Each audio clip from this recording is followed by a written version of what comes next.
AutoCAD-मा coordinate मेथडबाट line draw गर्दाखेरि absolute coordinate, relative coordinate र polar coordinate रहेको छ। एब्सोल्युट कोअर्डिनेटबाट बनाउँदाखेरि x, y गरेर बनाउने इक्जाम्पल दिएको छु एउटा। कमान्ड मोबाइल यल थिचेर इन्टर गर्ने अनि यस फर्स्ट पोइन्ट दिने, नेक्स्ट पोइन्ट दिने, नेक्स्ट पोइन्ट दिँदै हामी यो फिगर हामी बनाउन सक्छौँ। फर्स्ट पोइन्ट यो भयो, नेक्स्ट पोइन्ट यो भयो, त्यसपछि नेक्स्ट पोइन्ट यो, नेक्स्ट पोइन्ट यो, नेक्स्ट पोइन्ट। यसरी चाहिँ हाम्रो यो 10 फिटको लाइन चाहिँ हाम्रो बनाउन सकिन्छ। अब यो बनाउँदाखेरि हामी अब AutoCAD-मा कसरी बनाउने,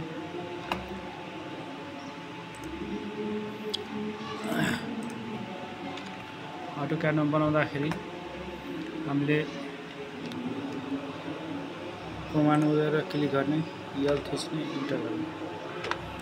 त्यसपछि फर्स्ट पोइन्ट हामीले दिनु पर्यो 5 फिट, 5 फिट। त्यसपछि 15 फिट, 5 फिट। लाइन बन्यो यसरी, एउटा लाइन बन्यो।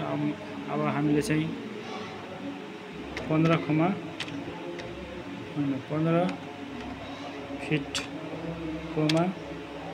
15 फिट इन्टर गर्ने। अब हामी माथितिर बनाइदियो।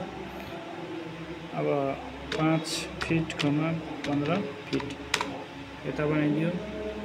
त्यसपछि 5 फिट, 5 फिट। यसरी हामी एब्सोल्युट कोअर्डिनेटबाट चाहिँ लाइन चाहिँ ड्रा गर्न सक्छौँ।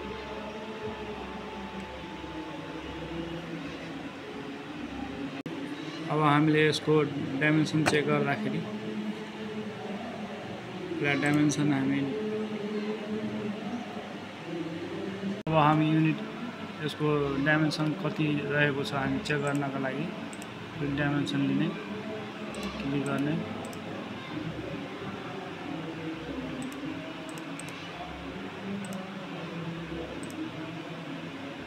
यसरी चाहिँ हामी डाइमेन्सन चाहिँ यसको हामी एब्सोल्युट कोअर्डिनेटबाट बनाएको डाइमेन्सन चाहिँ रहेको छ। 10 फिट बाइ 10 फिटमा बनाएको हो।